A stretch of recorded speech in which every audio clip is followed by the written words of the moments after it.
ठीक है। So question number 6 दिया हुआ है ट्रिग्नोमेट्री में, if sine theta is equal to -1/3, तो कम से कम यहां से ये पता चल गया है कि साइन नेगेटिव में है, ठीक है ना। Okay, if and theta does not lie in the third quadrant, तो साइन तुम्हारा नेगेटिव में है। नेगेटिव कहाँ कहाँ पर होता है साइन? देखो, पहले और दूसरे में तो साइन पॉजिटिव होता है, पहले और दूसरे में साइन तो पॉजिटिव होता है। देखो, पहले में तो सभी पॉजिटिव होता है, मतलब साइन भी पॉजिटिव होता है। दूसरे वाले क्वाड्रेंट में साइन और साइन का रेसिप्रोकल कॉजिक पॉजिटिव होता है। कुल मिला के साइन नेगेटिव कहाँ पर होता है? थर्ड एंड फोर्थ में। ये तो कह रहा है थर्ड में तो है ही नहीं, कह रहा साइन थर्ड में नहीं है। इसका मतलब साइन कहाँ हुआ? फोर्थ में हुआ। साइन कहाँ पर हुआ? फोर्थ में हुआ। सीधी सीधी बात यही हुई ना कि साइन ये -1/3 कहाँ लाई कर रहा है? फोर्थ में कर रहा है। हमें कॉस थीटा की वैल्यू पता करना है। साइन थीटा तो दिया ही हुआ, हमें कॉस थीटा की वैल्यू पता करना है। चलो अच्छा ठीक है, तो यहाँ पे हमने एंगल बनाया थीटा करके, क्योंकि फोर्थ में लाई कर रहा है। और साइन की जो वैल्यू होती है वो होती है P/H। तो थोड़ा सा मुझे वर्किंग कर करके दिखाना पड़ेगा जिससे कि समझ लो आप लोग। देखो,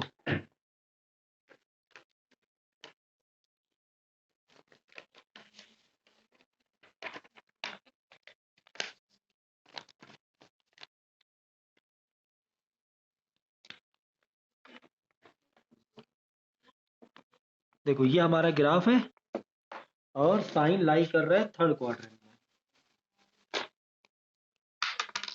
मतलब ऐसे। ये है थीटा।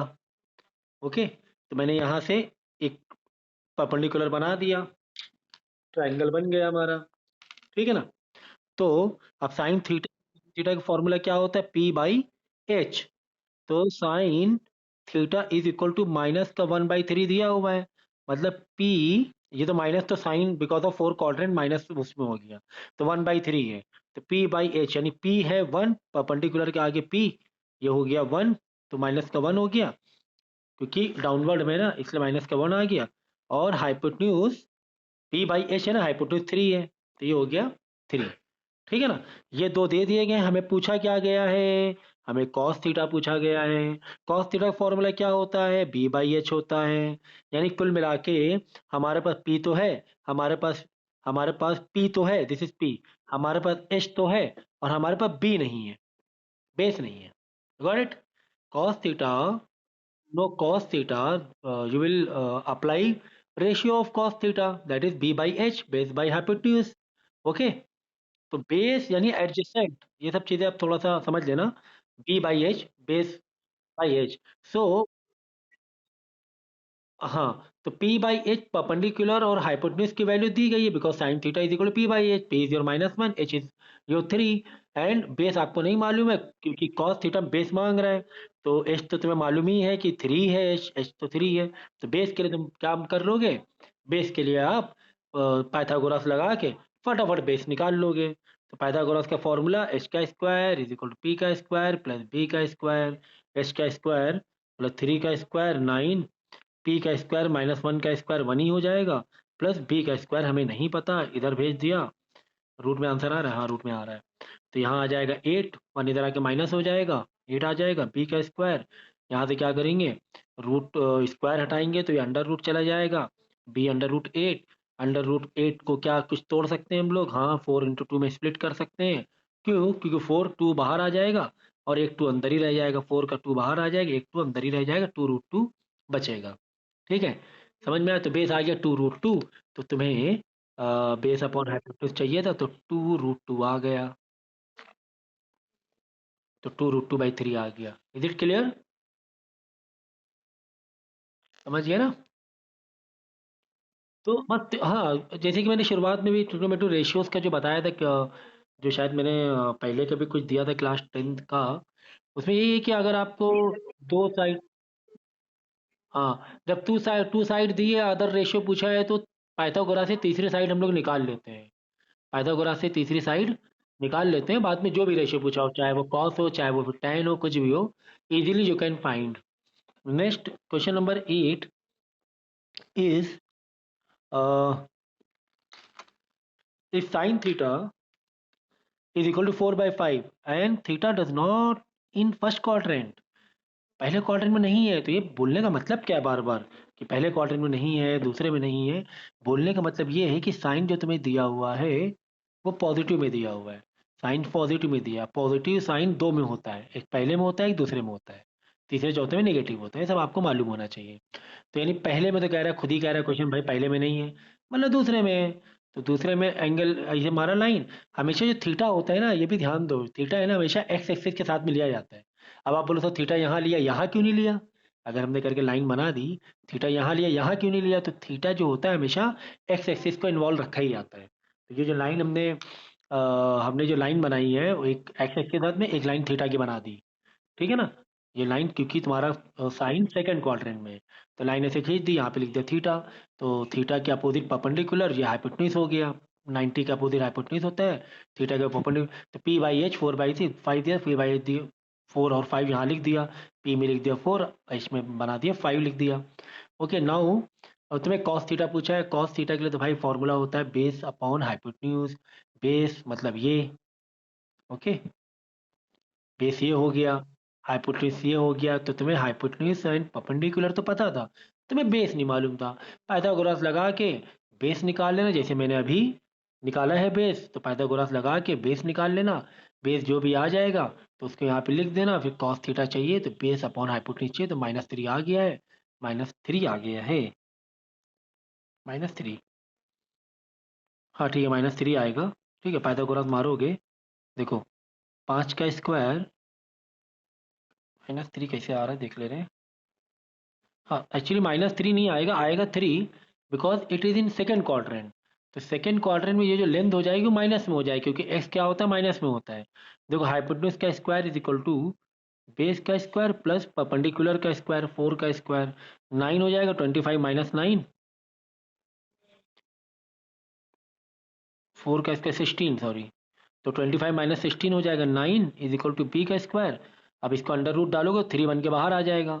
अब 3 निगेटिव की पॉजिटिव, क्योंकि तुम्हारा सेकंड में था एक्स, है ना, जीरो था, -1 -2 -3, मतलब x axis negative, left side में नेगेटिव होता है ना, इसलिए -3 यहाँ लिखा। तो ये भी बहुत ज़रूरी है कि आपको यहाँ पॉजिटिव देना है कि नेगेटिव देना है। यहाँ पर देखो 2√2 पॉजिटिव दिया था, क्यों? क्योंकि एक्स के पॉजिटिव साइड में डिस्टेंस आ रहा था ना, ये वाला एक्स वाला। बेस कहाँ पर है? एक्स के पॉजिटिव साइड में है, तो वो पॉजिटिव में तो लोगे, इधर नेगेटिव होता है। वाई ऊपर पॉजिटिव होता है, वाई नीचे नेगेटिव होता है, ठीक है। तो बस फिर कॉस थीटा के लिए बेस अपॉन हाइपोटेन्यूज कर देना, तो -3/5 तुम्हें तो दिया ही हुआ है, ठीक है। क्वेश्चन नंबर 9 देखो, इंपॉर्टेंट क्वेश्चन है, ऐसे क्वेश्चन आते हैं एग्जाम में। तो कुल मिला के ऐसे टाइप में क्वेश्चन है, पाइथागोरस बहुत अच्छे से लगाना। बेसिक मिस्टेक कर दोगे, अगर पता चला आपको 11 की मैथ आ गई और बेसिक में दिक्कत कर रहे हो, तब फिर दिक्कत हो जाएगी बहुत ज़्यादा। ठीक है, वेरी गुड। यहाँ पे दिया cot π/2, cot 3π/2, cot 3π/20, cot 5π/20, cos 7π/20 और 9π/20 इज इक्वल टू 1। ये प्रूफ करना है कि इस का इतना बड़े का आंसर 1 के बराबर आना चाहिए, इतने बड़े आंसर 1 के बराबर आना चाहिए।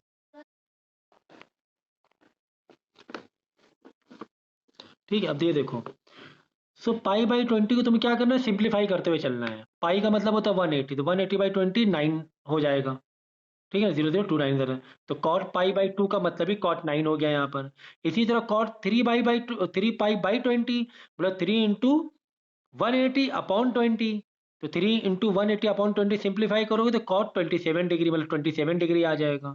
कॉट 5π/20, 5 इंटू 180 डिवाइड बाई 20, तो 180/20 तो आंसर आ रहा था 9, तो 5 इंटू 9 45 डिग्री हो गया। समझ रहे हो? देखो 5 इंटू 180, पाई का मतलब 180 डिवाइड बाई 20, ये वाला बता रहा हूँ मैं, ये वाला एक। तो 180/20 तो 9 आ रहा था ना, तो 180/20 9, 9 5 45, तो ये आ गया 45। इसी तरह 7π/20 का 63 हो जाएगा, 9π/20 81 हो जाएगा, ये हो गया।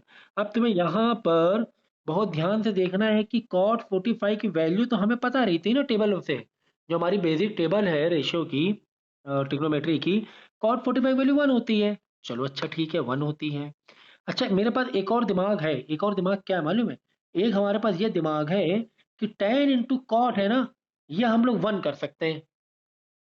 अगर मिल गया तो सर यहाँ पर तो कॉट कॉट है, यहाँ पे कॉस है, यहाँ पे कॉट है, tan इंटू कॉट, तो कोई दिक्कत नहीं है, कोई दिक्कत नहीं है। देखो देखो यहाँ से हम लोग यहाँ पर थे, कॉट 9 डिग्री, कॉट 27 डिग्री और कॉट 45 का 1 आ गया, कॉट 63 और यहाँ पे हमें कॉट 27 दिख रहा था।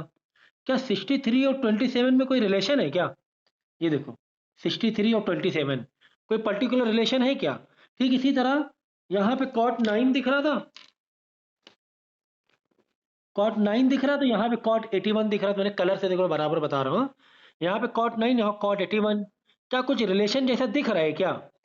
हाँ दिख तो रहा है, 81 प्लस 9 कर देंगे तो 90 आ जाएगा। ओके, क्या कॉट 27 और कॉट 63 में कोई रिलेशन दिख रहा है क्या? हाँ 27 63 अगर ऐड करेंगे तो 90 आ जाएगा, ये रिलेशन दिख रहा है। ओके, अब हम लगा देंगे यहाँ पे कॉम्प्लीमेंट्री एंगल का रूल। अगर यहाँ पे कॉट 9 है तो कॉट 81 को मैं tan 9 बदल सकता हूँ। मैं कॉट 81 को क्या लिख सकता हूँ, tan 9। ये कॉम्प्लीमेंट के एंगल का रिलेशन होता है। हाँ, कॉट का tan से होता है। ये सारी चीजें देखो पहले डिस्कस हो चुकी हैं, बार बार बताने, कॉम्प्लीमेंट मतलब समझो। ठीक है, तो कॉट 81 है मतलब tan 81 और tan 9 हो जाएगा, tan 9 हो जाएगा। तो कॉट 9 tan 9, तो हमने वही कर दिया, कॉट 9 tan 9। चलो हाँ, क्यों? क्योंकि हमारे पास tan इंटू कॉट मतलब tan theta into cot theta, मतलब ये दोनों अगर सेम सेम है तो इज इक्वल टू 1 हो जाएगा। हाँ ऐसे हो रहा है, कॉट 9 इंटू tan 9 मतलब इसका आंसर 1 हो रहा है। ठीक है, इसी तरह मेरे पास कॉट 27 था, कॉट 63 था। ये एक्चुअली कॉट है, धोखे से कॉस लिखा हुआ है, ये कॉट है। ठीक है, इसी तरह कॉट 45, सॉरी कॉट 27 और कॉट 63 लिखा हुआ था। तो कॉट 27 कॉट 63 में कॉट 63 को मैंने tan 27 कर लिया, या फिर इसको भी मैं कर सकता हूँ, कॉट 63 वैसी रही तो मैं इसको tan 63 कर लूँ। किसी एक को 90 माइनस थीटा कर सकता हूँ मैं, किसी एक को भी 90 माइनस थीटा कर सकता हूँ। तो कॉट 27 वैसी रहने दिया, कॉट 63 को tan 90 माइनस 63 कर दिया, तो tan 27 आ गया, tan 27। तो देखो है ना, किसी एक को भी चेंज कर लो, तो ये है ना। तो कॉट का मैं 10 बना लिया, लेकिन 90 का वो होना चाहिए, सप्लीमेंट कॉम्प्लीमेंट्री एंगल होना ज़रूरी है। ठीक है ना, यू गॉट इट। तो कॉट 9 tan 9 एक जगह ले लिया, कॉट 27 tan एक जगह ले लिया। tan इंटू कॉट भी 1 होता है, एंड tan इंटू कॉट तो 1 ही होता है ना, तो 1 इंटू 1 1। आई बात समझ में? तो एंगल को हमने कॉट कॉम्प्लीमेंट हटा, कॉम्प्लीमेंट लेकर एंगल को हमने सेम करने की कोशिश की, तो उधर से एंगल भी सेम हुआ और इधर से कॉम्प्लीमेंट भी हो गया। क्यों? क्योंकि मेरे पास tan theta cot theta is equal to 1 का मेरे पास एक ये था, आइडेंटिटी थी। लेकिन tan अगर 63 डिग्री तो कॉट भी 63 हो, या tan अगर 27 है तो कॉट भी 20 प्लस थीटा सेम होने चाहिए, फिर तभी इज इक्वल टू 1 का रूल लगेगा। आगे बात समझ में? हेलो, आई बात समझ में? ये कॉम्प्लीमेंट्री एंगल, आवाज़ बहुत स्लो आ रही है आप लोगों की, लो ऐसा लग रहा है समझ में नहीं आया। आइए ना। हाँ, अच्छा अच्छा अच्छा, ठीक है। तो कुल मिला के तुम्हें कॉम्प्लीमेंट वाला रूल लगाना, पहले है ना पाई को पूरे एंगल में बदल लेना है, फिर बाद में तुम्हें देखना है यार कोई 90 कॉम्बिनेशन 90 का लग रहा है क्या। हाँ 9 और 81 का कॉम्बिनेशन लग रहा था, 9 और यहाँ 81 से, ठीक है ना। ये देखो, ये लग रहा था कि 9 है, यहाँ 81 है, 90 का कॉम्बिनेशन लग रहा है। तो यहाँ पे कॉट को हमने 10 बदल दिया, क्योंकि कॉट सेम थीटा अगर सेम एंगल है, वही दूसरा tan थीटा हो जाए तो कॉट 9, तो यहाँ पे कॉट 81 का tan 9 हो जाएगा कॉम्प्लीमेंट एंगल। तो tan 9 कॉट 9 मतलब सेम सेम हो गए, कॉट इंटू tan 1 होता है। तो इस तरह 1 1 में हम लोग जा सकते हैं, ये कॉन्सेप्ट है इसका। ठीक इसी तरीके से देखो, if sine theta 3 sine theta plus 4 cos theta is equal to 5, दिया वैल्यू है 3 sine theta plus 4 cos theta is equal to 5, then find the value. हमें वैल्यू किसकी फाइंड करनी है, 4 sine theta minus 3 cos theta. देखो 3 का इधर 4 है तो 4 का 3 कर दिया, ऐसे उल्टा कर दिया, 4 sine theta minus 3 cos theta. Okay, ठीक है। तो 3 sine theta plus 4 cos theta की वैल्यू तो 5 दी थी, मैंने इसको 1 करके होल्ड कर लिया। 4 sine theta minus 3 cos theta को लेट कर ली वैल्यू के, क्या कर लिख के, और इसको 2 दे दिया हमने। फिर दोनों को दोनों साइड स्क्वायरिंग मार दी, दोनों को दोनों साइड क्या मार दी, स्क्वायरिंग मार दी, ओवरऑल स्क्वायर मार दी। ओवरऑल स्क्वायर मारेंगे तो आइडेंटिटी वाइज ओपन होगा, ए का स्क्वायर प्लस बी का स्क्वायर प्लस 2ab, ठीक है ना। तो वही क्या ऊपर वाला देखो, 3 का साइन का स्क्वायर 9 साइन स्क्वायर, फिर अब बी का स्क्वायर 4 साइन का स्क्वायर मतलब 16 कॉज 4 कॉज स्क्वायर तो मतलब 16। समझ गया ना, ओवरऑल हमने स्क्वायरिंग की है ऐसे करके, ठीक है, स्क्वायर मारा है। तो ए का स्क्वायर प्लस बी का प्लस 2, तो ए का स्क्वायर प्लस बी का स्क्वायर 4 कॉस थीटा का square 16 cos square theta plus 2ab, 2 3 द 6, 6 4 द 24, देखो 24 sine into cos, sine cos theta है ना। एक अरे भाई ये सब बताना पड़ेगा क्या, ए प्लस बी का होल स्क्वायर, ए का स्क्वायर प्लस बी का स्क्वायर प्लस 2ab, तो वही क्या है, ए का square 9 sine square theta, B का square 16 cos square theta plus 2ab, 2 3 द 6 plus 4 24 sine into cos, sine cos theta, ये हो गया, ठीक है। सेकेंड वाला देखो, प्लस कर मतलब दोनों के स्क्वायर करके प्लस मारना है, 4 साइन स्क्वायर माइनस, तो ए माइनस बी का लगेगा, ए माइनस बी का होल स्क्वायर, ए माइनस बी का होल स्क्वायर होता है ए का स्क्वायर प्लस बी का स्क्वायर माइनस 2ab, तो ए का स्क्वायर मतलब 16 साइन स्क्वायर थीटा, यहाँ से नया स्टार्ट है, ये स्टार्ट है, और ये वाला ऊपर वाला था, पहला वाला था, ठीक है। तो ए का square 4 sine square theta, B का स्क्वायर प्लस बी का square plus 9 cos square theta minus 2ab, तो minus 2 into 4 8 3 24 sine into cos, sine into cos. अब ये दोनों को आपस में प्लस करना है, तो आपस में प्लस किया, जिसमें एक प्लस 24 साइन था, एक माइनस 24 साइन कॉस था, तो दोनों को रिड्यूस कर दिया, प्लस माइनस रिड्यूस हो जाते हैं। फिर 9 9 साइन स्क्वायर थीटा, और यहाँ पे 9 कॉस स्क्वायर थीटा आ रहा है, तो 9 9 कॉमन ले लिया, अंदर बचा sine square theta plus cos square theta plus, इसमें 16 कॉस था 16 साइन था, 16 कॉमन बाहर आ गया, अंदर बचा sine square theta plus cos square theta is equal to, दूसरे साइड क्या चल रहा है, दूसरे साइड भी स्क्वायरिंग मार के चल रहा हो, इक्वल टू में 25 का स्क्वायर प्लस के का स्क्वायर, दोनों साइड हमें स्क्वायरिंग मारनी है ना, 25 का स्क्वायर प्लस के का स्क्वायर, तो दूसरे साइड चल रहा है 25 का स्क्वायर प्लस के का स्क्वायर, ठीक है। अब देखो साइन का square, sign square theta plus cos square theta किसके बराबर होता है, 1 के बराबर होता है, तो ये हो गया 1, 9 into 1 9, sine square theta plus cos square theta 1 के बराबर होता है, 16 इंटू 1 16, ठीक है। तो 9 प्लस 16 इज इक्वल 25 प्लस के स्क्वायर, 9 प्लस 16 हुआ 25, इधर माइनस 25 आ जाएगा, तो बच जाएगा 0, और के की वैल्यू स्क्वायरिंग मारो, के की वैल्यू पूरी पूरी 0 आ जाएगी। गॉट इट, ईजी था ये भी, दोनों में तुम्हें ये मारनी है थी, स्क्वायरिंग मारना था, ओपन करना था, प्लस माइनस रिड्यूस करना था। नेक्स्ट क्वेश्चन है, what is the value of tan 20 plus tan 40 plus √3 tan 20 tan 40, ऐसे अलग अलग वैल्यू दी गई है। अब tan 20 की वैल्यू तो भाई मेरे पास बुक में तो जो टेबल हमने याद की उसमें तो नहीं है, उसमें तो मतलब 30 है, 45 है, 60 है, 90 है, tan 20 कैसे करेंगे, tan 40 भी नहीं है सर, इधर भी नहीं है, चलो कोई बात नहीं, हम tan 20 को रिड्यूस कर लेंगे। tan 60 जो कितना, tan 60 को हम कैसे रिड्यूस करते हैं, 20 प्लस 40 करते हैं, ठीक है, tan 20 प्लस 40, तो tan 20 degree plus tan 40 degree upon tan 60 degree का आंसर क्या आएगा, इसको ऐसे भी कर सकते हो, और जैसे मैंने अपने वीडियो में बताया था वैसे भी कर सकते हो। tan 20 को तुम ले सकते हो, tan 20 तुम्हें लेना है ना, चलो फिर 20 में तुम्हें स्प्लिट करने में मुश्किल होगा, क्योंकि 30 से -10 करोगे तो 10 नहीं आएगा, फिर 10 के फिर बता के फ़ायदा, मतलब फिर वैल्यू घूम फिर के वही हो जाएगी, ठीक है। इसको 60 से ले नहीं पाओगे, 40 प्लस 20 में तुम्हें, तो इसको वैसे नहीं कर सकते हो। आप बस ऐसे डालो कि तुम्हारे पास देखो 20 भी कहीं कहीं पर है, कहीं कहीं पर 40 भी है ना। यहाँ पे एक तुम्हें रिलेशन मिलेगा, क्या रिलेशन मिलेगा यार, अगर 20 40 tan 60 को हम क्या लिख सकते हैं, tan इन ब्रैकेट 20 प्लस 40 लिख सकते हैं, हाँ या ना बोलो, हाँ सर लिख सकते हैं tan 60 को, ठीक है। तो tan 60 का हमने फॉर्मूला डाला tan theta is equal to, तो tan theta is equal formula क्या है हमारा, tan थीटा मतलब tan, यहाँ पे tan a प्लस बी का डालो फॉर्मूला, tan 60 है तो tan ए प्लस बी, ऐसे करेंगे। tan 60 मतलब 20 प्लस 40, tan 60 का मतलब क्या हो रहा है 20 प्लस 40।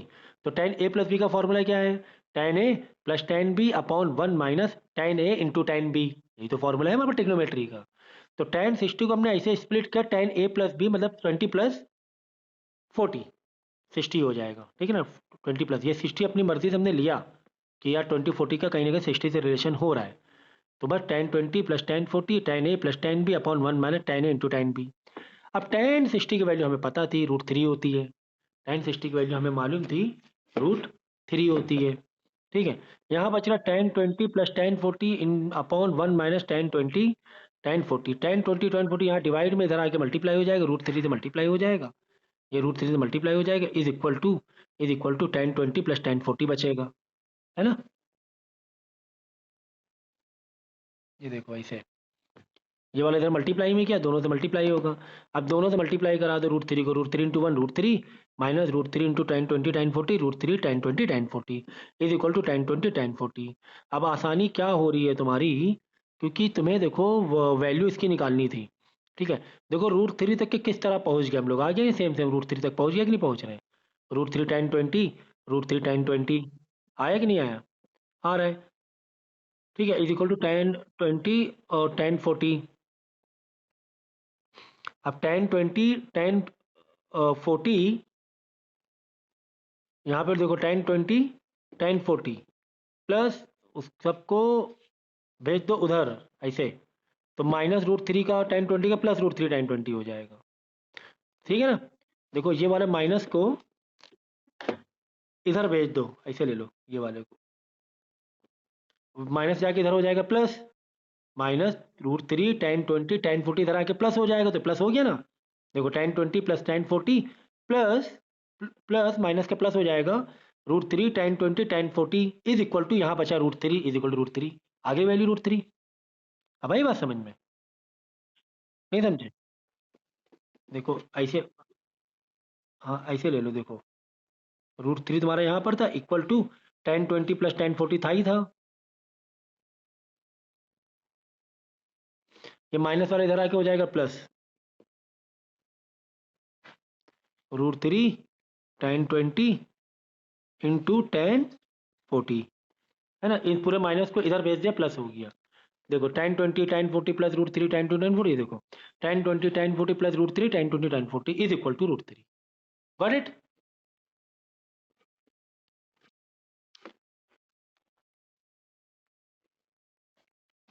क्वेश्चन नंबर 18 देखो, 18 देखो, find the period of the function cos fx, जो फंक्शन दिया हुआ cos इन bracket 4x plus 9 divided by 5,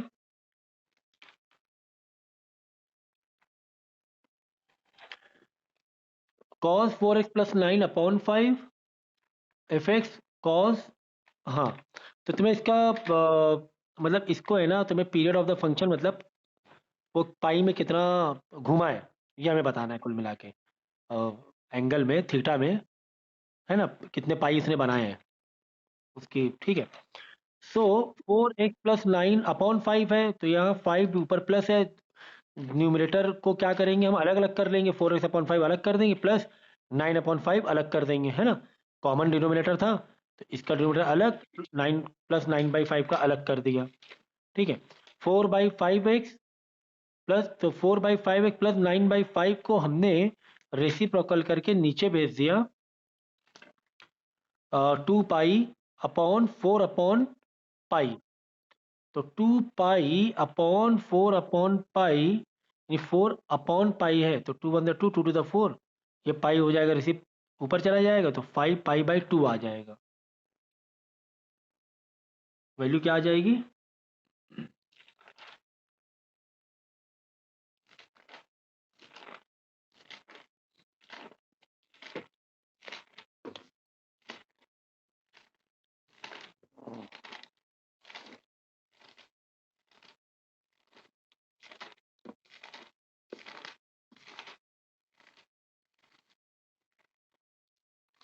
find the period of this x plus 4x plus 9x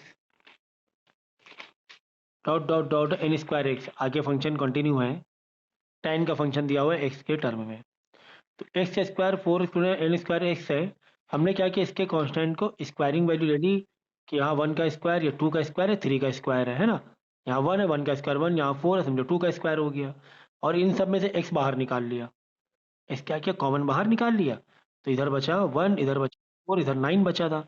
तो 1 को 1 स्क्वायर कर देंगे, 2 यहाँ 4 बचा, तो 4 को हमने 2 का स्क्वायर में लिख दिया, 9 को 3 के स्क्वायर में लिख दिया।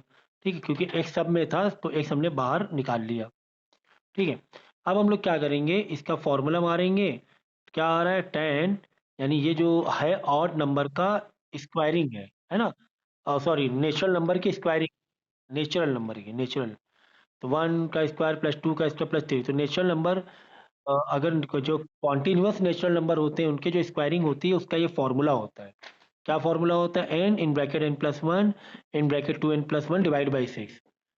किसका ये फॉर्मूला है, ये फॉर्मूला है sum of all natural numbers square, sum of all natural numbers square. हाँ,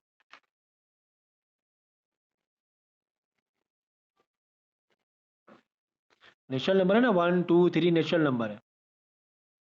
इसी तरह ऑड है, odd का अलग होता है, इवन का अलग होता है। ठीक है, sum of all natural number square है, तो ये फॉर्मूला होता है। ठीक है, N in bracket plus one plus 2n+1 divide by 6। X बाहर चल रहा था, एक्स अभी भी बाहर चल रहा है।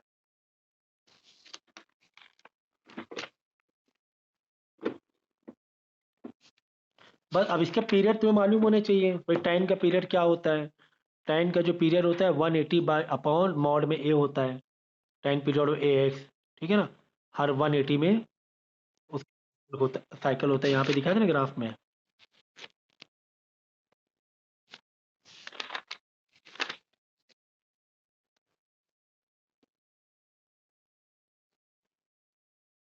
ये देखो,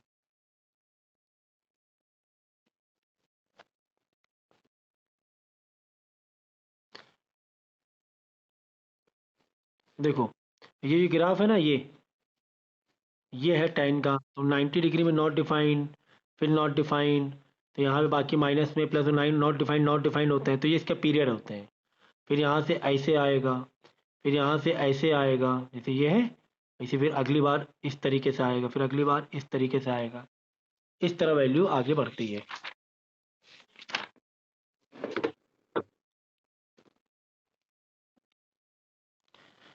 पीरियड ऑफ टाइम को फिर हमने सिंप्लीफाई करना है। सिंप्लीफाई करने के बाद जो भी वैल्यू आ रही है 6 ऊपर रेसिप्रोकल हो जाएगा, 6 पाई हो जाएगा और आंसर आ जाएगा। ठीक है, क्वेश्चन नंबर 20 दिया हुआ है तुम्हें, find the period of function. अब देखो साइन का दिया हुआ है, 2 sin पाई एक्स बाई 4 और 3 cos पाई बाई एक्स और अपॉन 3। ठीक है, ये दिया हुआ है तुम्हें। तो पीरियड ऑफ यानी कि इसका जब हम एलसीएम लेंगे तो एलसीएम कितना आ जाएगा, 2 पाई बाई पाई, नीचे आ जाएगा पाई बाई 4, ये पाई बाई 3 है। तो ऊपर नीचे एलसीएम लोगे तो ऊपर नीचे एलसीएम आ जाएगा 24, एलसीएम में 8 और 6, ये आ गया। ठीक है, देखो ये 4 इधर आके रेसिप्रोकल होगा 8 हो जाएगा, 3 इधर आके रेसिप्रोकल होगा 6 हो जाएगा, एलसीएम में 8/6, ये हो जाएगा 24। और उसी का जो एलसीएम होता है वही उसका पीरियड होता है, अगर दो फंक्शन अलग अलग तुम्हें दिए हैं तो। साइन और कॉस दो अलग अलग में दिए हुए थे तो दोनों का तुम्हें एलसीएम मारना पड़ेगा। ठीक है, पीरियड का चाहिए तो मैं डिटेल्स में, शायद मैंने पीरियड वाला क्वेश्चन करा ही नहीं है, तो चाहो तो मैं ना देखता हूँ, अगर पीरियड का शॉर्ट में एक वीडियो बना दूंगा तो थोड़ा सा और आसान हो जाएगा। Find the maximum and minimum values of f x is equal to 7 cos x minus 24 sin x plus 5। इसकी मिनिमम मैक्सिमम और मिनिमम वैल्यू पता करनी है, हर एक की अपनी मिनिमम मैक्सिमम वैल्यू होती है। जैसे कि साइन, साइन की वैल्यू क्या है, मिनिमम -1, मैक्सिमम +1, कॉस का भी यही है, मिनिमम -1 है, मैक्सिमम 1 है। तो इसी, अब ये फंक्शन तुम्हें दिया हुआ है, इसी की मिनिमम मैक्सिमम वैल्यू निकालनी है तुम्हें। ठीक है, अब देखो 7 cos x minus 24 sin x, क्या ये किसी पर्टिकुलर पैटर्न से मैच कर रहा है।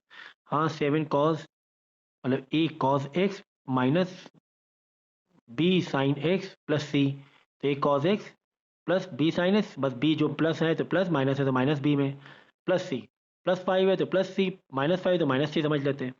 तो कुल मिला के ए तुम्हें दिया हुआ 7, बी दिया है माइनस का 24, देखो बी कितना है, माइनस का 24 दिया है ना, इस पैटर्न के हिसाब से देखो, ए मतलब 7, फिर प्लस बी है तो बी मतलब माइनस में, तो माइनस 24, सी में 5 है, तो ये वैल्यू हमने पहले तो निकाल के रख ली कि ए बी सी क्या है हमारा। इस तरह क्वाड्रेटिक में, स्ट्रेट लाइन में, है ना, अपना पैटर्न होता है ना एक, तो ये पैटर्न क्या मैक्सिमम, अब तुम्हें मैक्सिमम वैल्यू निकालना है, तो मैक्सिमम वैल्यू निकालने का फॉर्मूला है सी प्लस अंडर रूट ए स्क्वायर प्लस बी स्क्वायर। क्या फॉर्मूला है? सी, सी प्लस अंडर रूट ए स्क्वायर प्लस 5 बी स्क्वायर। बस, मतलब इन्हीं के जो कांस्टेंट वैल्यूज है ना, कॉस में जो लगा हुआ ए होता है, साइन में जो लगा रहता है बी रहता है, और कांस्टेंट सी अलग रहता है। अब इसी फॉर्म में सब्स्टिट्यूट कर दो, सी की जगह 5 प्लस ए की जगह 7, 7 का स्क्वायर प्लस माइनस 24 का स्क्वायर, माइनस माइनस प्लस ही हो जाने वाला है, 576 प्लस 49, 625, 625 25 बन के बाहर आ जाता है, अंडर रूट 625 मतलब 25 × 25, ये सब तो पता ही है ना आपको। 625 है मतलब 25 × 25, 25 से एक रूट कट जाएगा, 25 बाहर आ जाएगा, 30।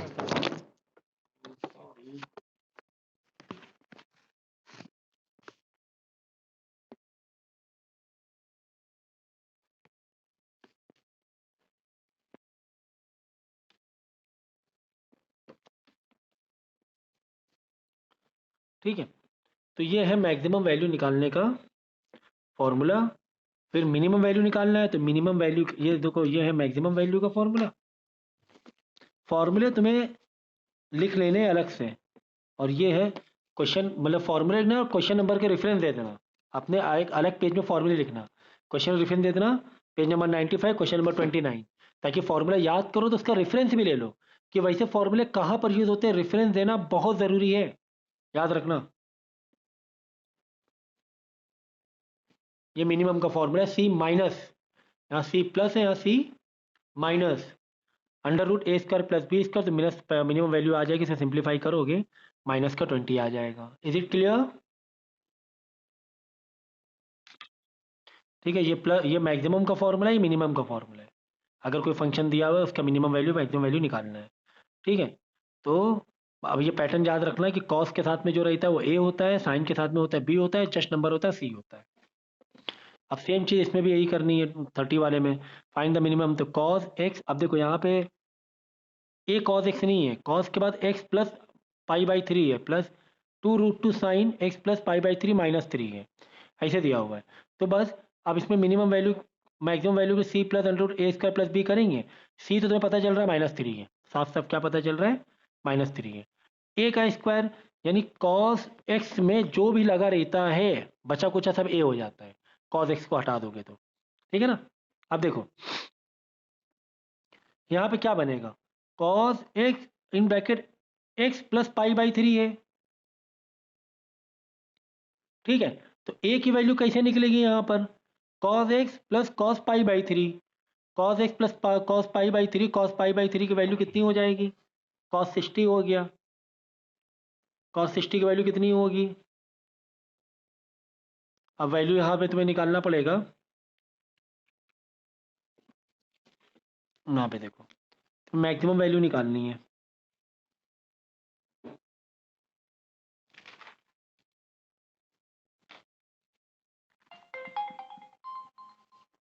ए square plus B square. Hello, ठीक है, हेलो। अब देखो भाई, अगर सिंपल सा होता, एक मतलब कॉस एक्स में जो भी लगा हुआ है वो ए हो जाता, साइन एक्स में जो भी लगा रहे तब भी हो जाता। अब यहाँ सिंपल तो है नहीं, यहाँ पे फंक्शन तुम्हें क्या दिया हुआ है, कॉस एक्स प्लस पाई/3 प्लस 2√2 साइन एक्स पाई/3 ठीक है। तो हमने क्या बोला गया है, हमें ये बोला गया है कि A cos X plus B sine X plus C, यानी देखो कॉस एक्स में कौन कौन है, कॉस एक्स का रोल कौन प्ले कर रहा है, कॉस एक्स का रोल कॉस ये पूरा कॉस एक्स हो गया एक तरीके से, समझे? ये पूरा क्या हो गया, कॉस एक्स हो गया। ठीक, कॉस के आगे है ना, कॉस के आगे एक्स में क्या है, x plus pi by three पूरा का पूरा, तो कॉस एक्स हो गया। तो सर ए क्या हुआ, तो ए पीछे, ए मतलब कॉस में कोई कांस्टेंट नंबर, पीछे कोई कांस्टेंट नंबर नहीं है, मतलब वन होता है वो, तो वन हो गया ए। तो ए क्या मिल गया, वन मिल गया।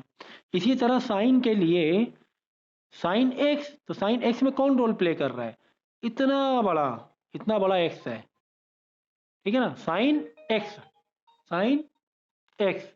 तो अब 2√2 यानी साइन से पहले क्या है वो बी, मतलब जो साइन में जो भी कांस्टेंट नंबर होता है वो बी होता है, तो ये पूरा बी हो गया 2√2। तो बी क्या हो गया, 2√2 हो गया। और सी का रोल -3 प्ले कर रहा है ना, लास्ट में -3 है। Got it? ये कहानी होती है इसकी, ठीक है ना। कॉस एक्स मतलब कॉस और समथिंग है, तो भूल समथिंग है तो वो एक्स का रोल ही प्ले कर रहा है, पूरा का पूरा क्या है, वो पूरा पूरा एक्स है, तो अंदर आपको सॉल्व करने की जरूरत ही नहीं है, ठीक है ना, कि अंदर मल्टीप्लाई करो फिर वैल्यू को चेंज करो, सब जरूरत नहीं है। तो बस सीधा से क्या लोगे, कॉस ये समथिंग एक्स है, साइन ये समथिंग एक्स है। साइन से जो भी कांस्टेंट नंबर लगा हुआ है दैट इज 2√2, कॉस में जो कांस्टेंट नंबर नहीं था मान लो 1 है, और -3 जस्ट एक कांस्टेंट नंबर है, तो माइनस का 3 हो जाएगा, सी का रोल -3 करेगा।